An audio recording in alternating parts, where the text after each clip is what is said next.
My name is Kylie Powell, and I'm a nurse practitioner student at Auburn University. The Boxing Federation presents H2 receptor antagonist smackdown, Zantac antagonist versus painful duodenal ulcer and burning gastroesophageal reflux. All proceeds will go to the reduction of basal gastric acid release. Okay, so my drug class is histamine H2 antagonist. There are 4 drugs in this class. They are cimetidine, famotidine, nizatidine, and ranitidine, commonly known as Zantac antagonist, that you can buy over the counter. So their action is to inhibit gastric acid secretions in the stomach. The therapeutic effect is that they are used to reduce gastric acid and to manage GERD, gastric ulcers, heartburn, indigestion, and even sour stomach. So these drugs have 3 receptors on the gastric parietal cells that can be stimulated to produce H+. They are acetylcholine, gastrin, and histamine. They reduce the gastric acid secretions by 35 to 50%, which is a lot.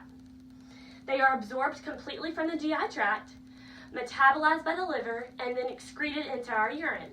They are distributed into the breast milk and cerebrospinal fluid. So you need to use caution when prescribing these drugs to renal patients and older patients. Some of these drugs can even cause hepatocellular injury, so they should never ever be prescribed to patients that have liver disease. So this drug class is a category B for pregnancy, so they can be prescribed to pregnant women, but they just cannot be taken during the first trimester.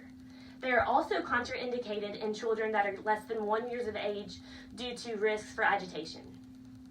So the adverse drug reactions, the most common include gynecomastia, impotence, confusion, psychosis, and even depression. So if you notice any of your patients that start to have these types of effects, you should definitely stop the drug immediately. The drug interactions include, if they're taken with carmustine, they increase the risk of bone marrow toxicity, and they inhibit alcohol metabolism in the stomach, so this would result in higher blood alcohol levels. So no drinking alcohol when taking these drugs whatsoever. So what are their indications and what's the clinical usages for these drugs? Well, they're available over the counter as a popular self-treatment for heartburn. You should use twice daily dosing for a successful treatment. And then the rational drug selection.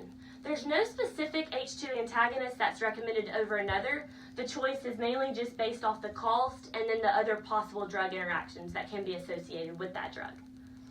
Monitoring. What should be monitored? So as nurse practitioners, you have to monitor the liver function of these patients before you take the drug and then regularly throughout the drug treatment. Also, older patients need to have their renal function checked before the drug is taken, and then also regularly throughout the treatment to make sure that their renal function is still okay and can still handle that drug. So to educate the patient, what's mainly important for patient education is that the drug should be taken with meals and at bedtime always. And if they're also taking antacids, they should be separated by at least 1 hour so the absorption is not affected. And patients that are taking the over-the-counter versions of these drugs should not take them for more than 2 weeks without talking to their primary care provider. And then last but not least, lifestyle management. Patients taking these medications must stop smoking completely because the absorption is affected and it actually increases gastric acid secretion. So what's the point of taking these drugs if they're going to continue to smoke? They must stop smoking. So alcohol, aspirin, and NSAIDs should all be completely avoided when taking these drugs. So histamine H2 antagonist can be one of the first line treatments in treating GERD. Thank you for watching my presentation.